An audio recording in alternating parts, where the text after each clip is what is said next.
अब हम एक अच्छे संत अच्छी बात बोलते थे, बोले कोई एक गाल में चांटा मारे तो दूसरा कर देना चाहिए। एक गाल में कोई चांटा मारे तो दूसरा कर देना चाहिए, कुछ नहीं बिगड़ना है। तो हमने उनसे हंसते हुए कहा, हमने कहा मान लो दूसरे गाल में उसने मार दिया, फिर तो वो शायद वो पीठ कहते, भाई पीठ कर दो। हमने कहा हम इतने सस्ते नहीं हैं, एक गाल में तो सह लेंगे, दूसरे में हाथ उठाएंगे तो हम भी देंगे। बोले इससे क्या होगा? हमने कहा एक गाल में सहते सहते ही हिंदुओं की ये दुर्दशा हो गई है? एक गाल में सहते सहते अहिंसावादी बनो, अहिंसावादी बनो, माला पकड़ो, माला पकड़ो। वही चक्कर में धर्मांतरण भारत में हो गया, कन्वर्जन हो गया और पाश्चात्य संस्कृति के लोगों ने हमारे भारत को गुलाम बनाया। अगर एक गाल में मारा और दूसरे में मारने का कोई प्रयत्न करे और दो टूक जवाब दे दिया जाता तो न भारत गुलाम होता और न इस भारत पर किसी दूसरे अधर्म के निवासियों का वास होता, न अधर्मी लोग हमारे ऊपर राज कर पाते। लेकिन ये अंगद जी से सीखना चाहिए। अंगद जी भय दिखलाते, अंगद जी गए, देखो भाला और माला दोनों जरूरी। भरत जी से लो, हम नहीं कह रहे, लोग हमें पता नहीं क्यों उल्टा सीधा बोलते रहते कि ये तो भड़काते हैं। हम भाला देकर के मारने की बात नहीं कर रहे, पर आत्मरक्षा के लिए तो लेना चाहिए।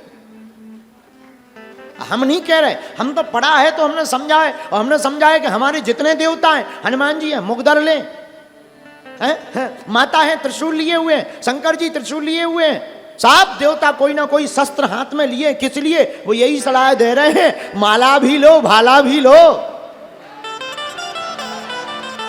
और तो छोड़ो, हमारे बलदाऊ भैया को कुछ नहीं मिला, दाऊ भैया जी को कुछ नहीं मिला, तो हमारे दाऊ भैया ने भी तो रख लिया हलमूसा। ये क्या संकेत है? यही संकेत है, दोनों जरूरी। जैसे भरत जी माला जपते, लेकिन जब अयोध्या के ऊपर पर्वत लिए कोई उड़ता हुआ दिखाई पड़ा तो तुरंत माला को बगल में रख करके बाण उठा लिया, बिना फल का बाण मारा, हनुमान जी की टांग में लगा, हनुमान जी नीचे आ गए। किसी ने भरत जी से पूछा कि तुमने बाण भी मारा तो बिना फल का क्यों मारा? तब भरत जी बड़ा प्यारा जवाब देते हैं, बोले साधु का काम है बाण चलाना, फल देना परमात्मा का काम है। फल देना परमात्मा का काम है, राम जी का काम है, वो हमारा काम नहीं। वही हम तुमसे कहना चाहते, वर्तमान समय में सनातन संस्कृति की रक्षा के लिए भारत के सभी विद्वानों को और भारतीय हिंदुओं को शास्त्र भी लेना चाहिए और शस्त्र भी, माला और भाला दोनों को लेकर के तैयार रहना चाहिए। जब जैसी आवश्यकता हो तब तैसा प्रयोग कर देना चाहिए। बोलो सीताराम। जोर से बोलो, और जोर से बोलो, और जोर से बोलो। अब जैसे ही अंगद जी सभा में गए, सभा में पहुंचे, सीताराम गाइए, सीताराम गाइए।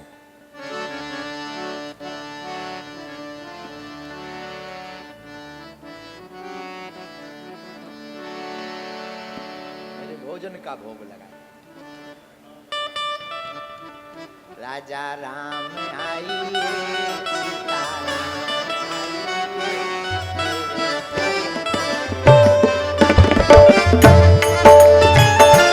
सीताराम आइए, राजा राम आइए, मेरे भोजन का भोग लगाइए।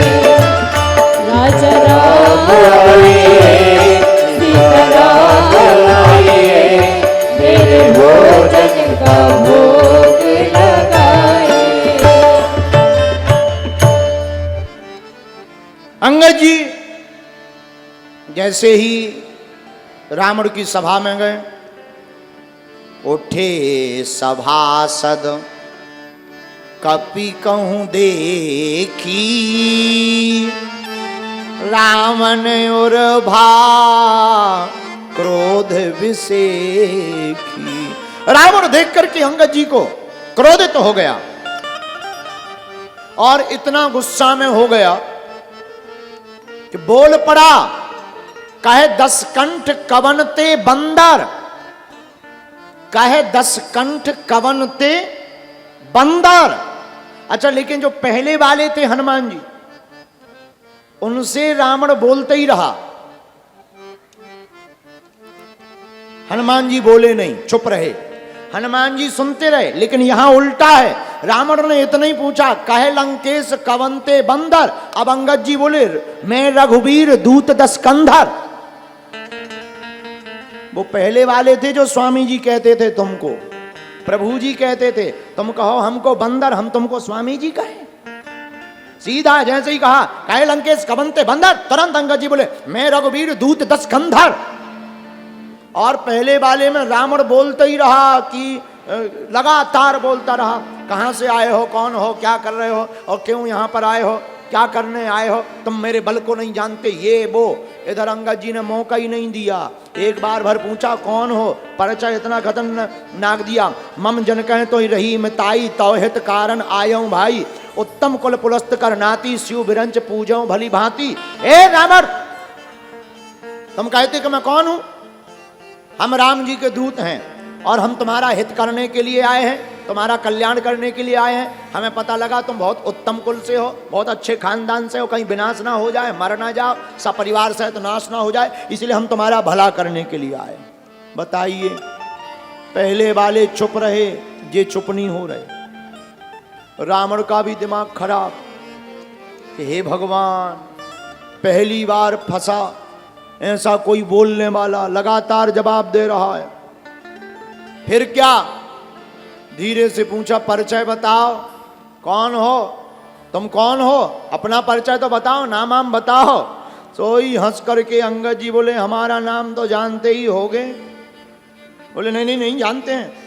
तुम्हारा बाप कौन है? अच्छा, जानता है रावण, अनजान बन रहा जानबूझ करके। आया था, आग लगा गया, वो फिर से आ गया, फिर से आ गया। जो पहली बार आया था, हनुमान जी की चर्चा पहले ही से बढ़िया फिल्म बना के आए थे हनुमान जी। अंगद जी को ज्यादा दिक्कत नहीं गई, पिक्चर पहले ही बनी रखी थी। जैसे ही अंगद जी गए, सोई सेना भागी। रावण का एक बेटा आया और जैसे ही रन बांकुरा बालिसुत बंका, जैसे ही रावण का बेटा आया, सामने खड़ा हुआ, उसे लगा यही पुराने वाला बंदर होगा, पकड़ करके ले जाएंगे भीतर। ये दूसरे वाले थे। बाली के सामने जैसे ही खड़े भय, सोई बाली अंगद के सामने जैसे ही खड़े भय, सोई अंगद जी ने पांव पकड़े, एक उठा के नीचे मारा पटका। तो पहले नीचे गए, फिर ऊपर चले गए। सोई सेना में हल्ला हो गया कि ये वो वाला नहीं है, डबल कॉपी है, ये वो नहीं है, ये दूसरा है, लेटेस्ट डिजाइन है, न्यू मॉडल है, न्यू मॉडल। सेना बोली न्यू मॉडल मतलब? अरे बोले ये तो बात नहीं, सीधी बात नहीं करता है, वो तो पूरी बात करते थे, ये तो सुनता ही नहीं है। सोई पूरी सेना हाथ बांध के खड़ी हो गई, रास्ता दिखाने लगी, वहां है रावण, चले जाओ चले जाओ चले जाओ चले जाओ। अंगद जी एक सिपाही से बोले कि इतना स्वागत क्यों हमारा हो रहा है, वो हमें रास्ता क्यों दिखा रहा है? एक सिपाही बोला, हम तो समझ गए, वो ही नहीं समझ रहा, 10 मुख वाला। हम तो समझ गए, वही 10 मुख वाला नहीं समझ रहा, उसे समझाओ, हमें नहीं समझना, हम तो समझ गए, देख लिया। अंगद जी बोले, क्या देख लिया? अभी अभी देख ली, 13वीं हो गई 1.5 मिनट में। वे हैं, हड्डियां नहीं बचियां गंगा जी में शराबे खिलाने। गंगा जी बोले मतलब? अरे बोले 300 के कितनी हड्डियां हो, चकनाचूर हो गई, पाउडर बन गई।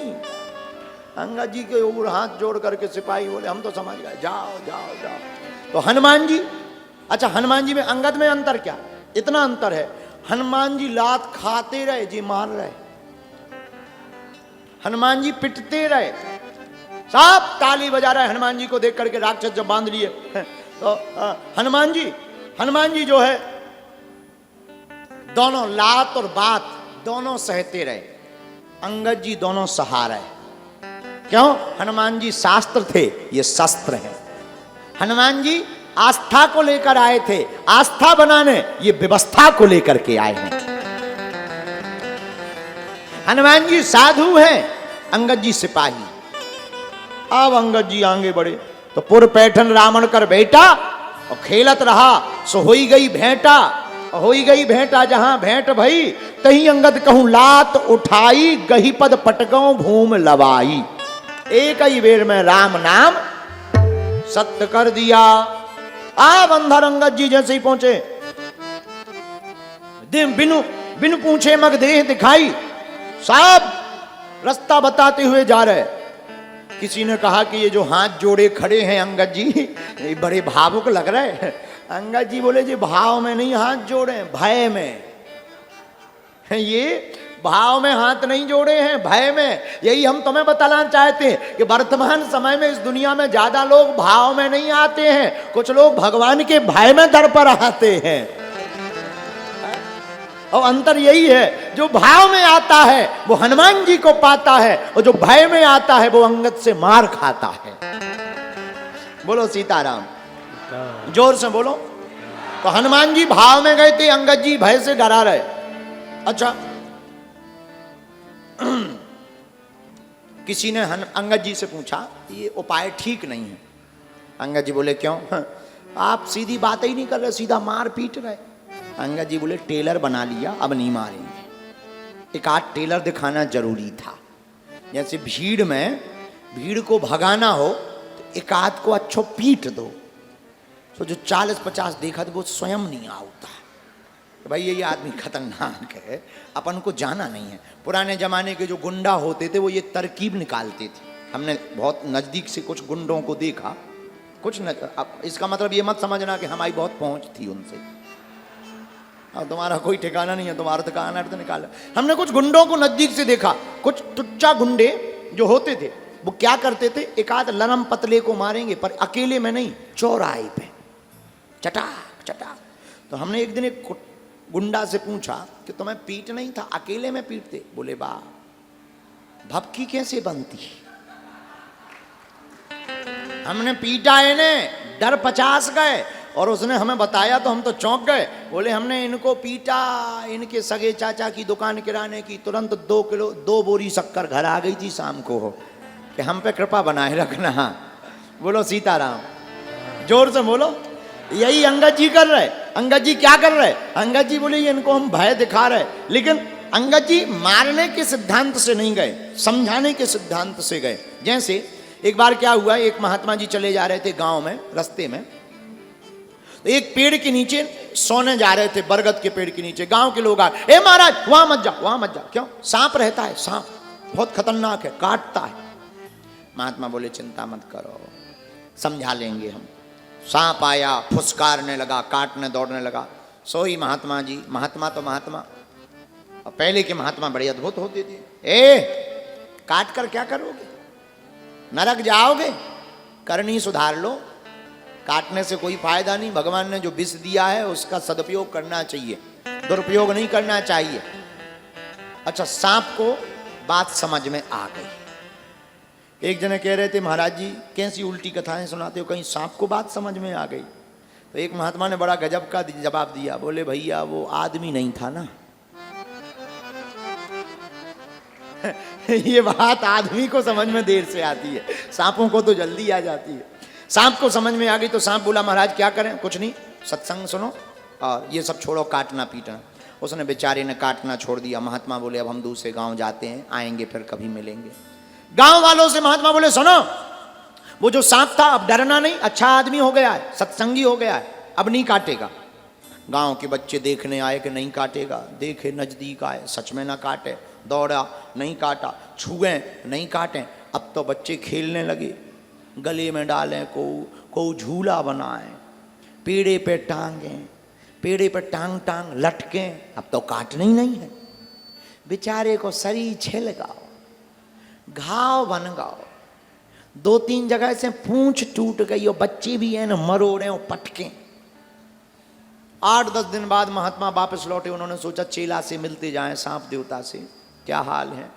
जैसे ही आए, सांप को यहाँ वहां नहीं देखा, आवाज लगाई, कहाँ हो? सोई आवाज एक कोने में मरी सी आई, इधर है। महात्मा बोले ये किस कुसंग के कारण तुम्हारी दुर्दशा हो गई? सांप बोला कुसंग के कारण नहीं, सत्संग के कारण, सत्संग के कारण दुर्दशा। महात्मा बोले भाई कहीं सत्संग के कारण दुर्दशा होती है? कौन से सत्संग के कारण? अरे बोले हमने तुम्हारा सत्संग सुना था तो वहीं कह रहे थे काटना नहीं, नहीं काटा तो ये हाल हो गया। महात्मा बोले तुमने समझा ही गलत है, हमने काटने को मना किया था, फुसकारने को तो नहीं किया था। काटने को तो मना किया था, फुफकारने को तो नहीं किया था। फुफकारते रहते तो बच जाते। तो बोले महाराज फुफकार सकते हैं? बोले हमने कहा भी तो यही था, काटना नहीं है पर फुफकारना भी तो नहीं छोड़ना है। उसी प्रकार जैसे ही इतना कहा तो बोले महाराज अब चिंता ना करो, जहां दूसरे दिन छोटे छोटे बच्चे, वो तो प्रतिदिन के थे, जहां दूसरे दिन छोटे छोटे बच्चे आए सोई उसने एक फुफकार मारी, सोई बच्चे भगे भैया, फिर बिगड़ गया, फिर बिगड़ गया। लौट कर कोई पास में नहीं आया, ना छुआ। यही हम तुमसे कहना चाहते। कभी कभी गुरुजी, कभी कभी महात्मा नाराज हो जाते हैं तो शिष्य का अहित करने के लिए गुरुदेव नाराज नहीं होते हैं, शिष्य का कल्याण करने के लिए, भय दिखाने के लिए नाराज होते हैं। यही अंगद जी का हाल है, हैं? यही अंगद जी का हाल। अंगद जी ने पुर पैठता रावण कर बेटा, खेलत रहा सो हुई गई भेंटा, खेलत रहा सो हुई गई भेंटा। यही अंगद जी का काम। अच्छा एक बात, अंगद जी ने भय तो दिखलाया, भय से समझाया। अहिंसा का मतलब यह है कि दूसरों को मत मिटाओ, पर यह भी मतलब नहीं है कि खुद मिट जाओ। अहिंसा का मतलब यह है कि दूसरों को मत मिटाओ, पर इसका मतलब यह भी नहीं है कि खुद मिट जाओ। हम तुम्हें कहना यह चाह रहे, आत्मरक्षा, अहिंसा करना चाहिए पर आत्मरक्षा भी तो करनी चाहिए।